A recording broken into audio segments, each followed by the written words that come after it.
Hello, we are going to talk about shape in art today. Now, I know you guys kind of know what a shape is, but I want to just review a little bit because a shape starts out as a line and what happens is that the line comes around in some way and it encloses an area, and that's what makes a shape. It could be line segments, like with shapes that have straight sides, or it can be a curved line, like a circle.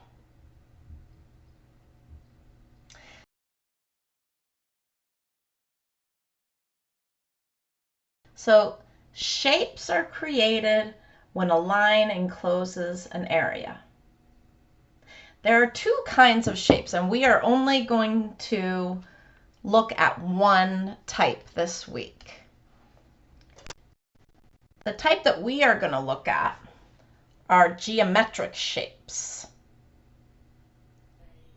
Here are a lot of geometric shapes, except I think the heart isn't really a geometric shape, unless you draw it like this or this.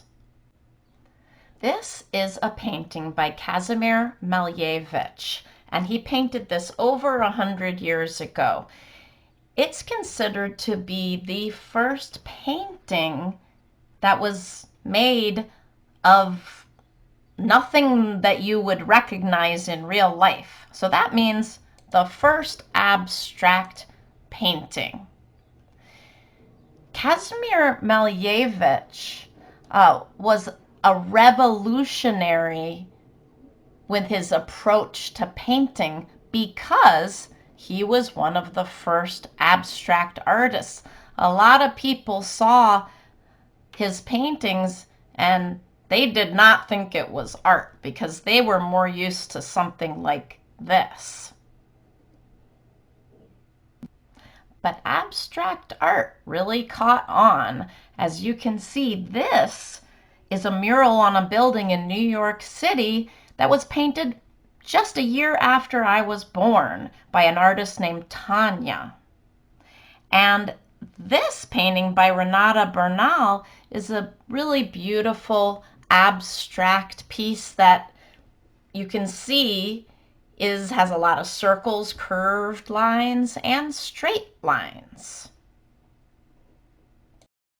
Okay, we are going to do some tracing today, and I went around the house and found some objects I could trace.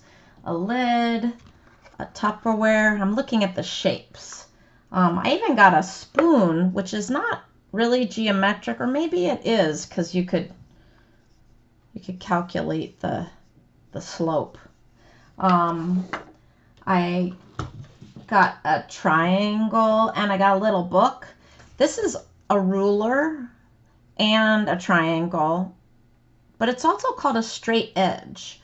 And if you don't have a ruler, that's fine. You can use a little book. Just make sure you ask. Or I got a piece of Lego, but make sure to wash the edge. I got a little... Actually, you should do it in pencil. I'm doing it in marker, but you guys do it in pencil so you can wash yours off. You won't need to wash yours off, I mean. Silly, goofy Miss Cairns. So I also got a can. Make a nice circle. And here's a block. I thought, that's another straight edge. I'm sure you guys have lots of shapes around your house. Circle tape. But a lid is really good. So I'm going to teach you the technique of tracing. And what you're going to need to do is you're going to need to get out your spider friend here. Here's my little guy. Oh, look how cute. Look how cute. I went there. Oh, I'm going to name mine. Let's see. Oh, my little spider. Hand is going to be called Fankawinta. Oh, nice little Fankawinta. So your little spider hand is going to help you by crawling onto the shape.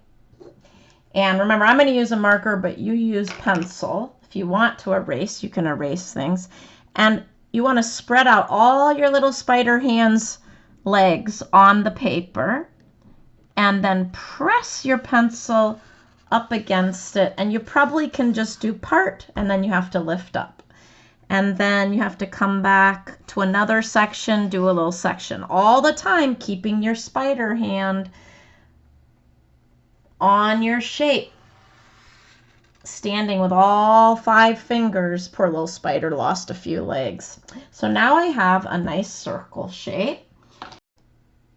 Another art word that I want to introduce to you is the word overlap. I want some of your shapes to overlap with each other. So I have traced a square and a circle, and they overlap. And now is when I get to make a decision of what I want to happen when these 2 shapes overlap. One of the choices that I could make is I could make it look like one of the shapes was on top of the other shape. And the way to do that is to erase the line of the shape that I want to look underneath. So if I want the circle to be on top, then I would erase the part of the square that overlaps onto the circle.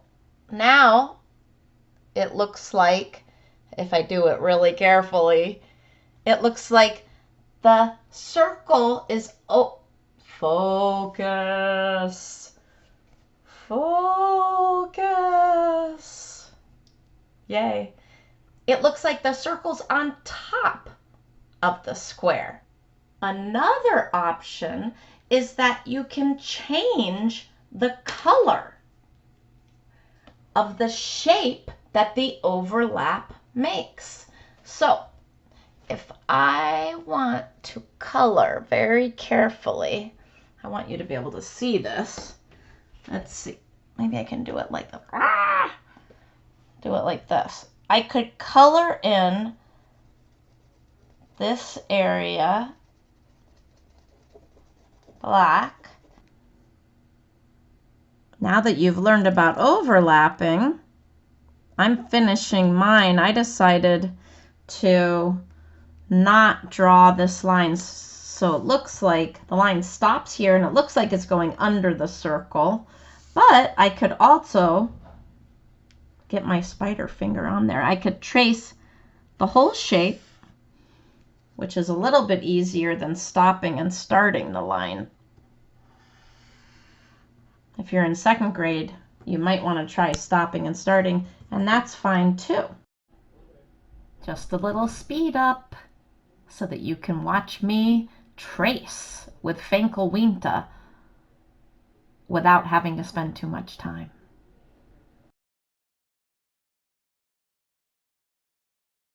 I want you to find some colors that you have, and you don't have to use markers, but when you're coloring, I want you to go with the curve or the straight edge, whatever that line, whatever you're next to. So I'm going to color like this because that line goes like that. If I color like this, I might go outside the line. So I'm going to make an outline going up against that. I'm going to go make a straight line there, and then I can color in with a little circle motion if you want to do that, or you might have your own style. So let's, again, if this is a curved line, I'm not going to color like that. I'm going to color, so if I start coloring like that, I could, that makes it messy. Instead, I'm going to use that, do that same curved line going along here. And this is straight, so I'm going to go straight right next to it. And straight, this is another straight line. I'm going to go straight right next to it so I can get all, color it completely in, but not go outside the line. This is good practice. Slowing down, being neat. When I was a little girl in elementary school, they would give us a grade for handwriting. And, I did a lot of drawings, but I wasn't, I kind of wrote kind of messy, and I wouldn't get a good grade in handwriting. And then as I got older, I realized it's because I just was too fast. I did it too fast. If you slow down, you're going to get neater, I promise. Now this is way too fast. Just kidding. I'm just speeding up the video so that you guys will have more time to make your art and you don't have to watch me color it all in, because it does take time to color it all in. And make sure you do a little bit every day. If your hand might even get tired, so make sure that you are just doing a little bit every day. I like to color sometimes when I'm listening to a story or some nice music, and that's a fun time to create art. Just make it a very nice, calm time of the day for you. Now I'm making a new shape with the straight edge. Coloring it in, using my technique so I don't make it messy. As I'm working, I'm deciding that actually I think I want to add some more shapes. It's not enough. It doesn't look finished to me. So as soon as I finish this blue one, I'm going to start tracing some more shapes. Whenever you draw a shape for this project, I want you to use a ruler or a straight edge or trace a whole shape so that it looks geometric and precise.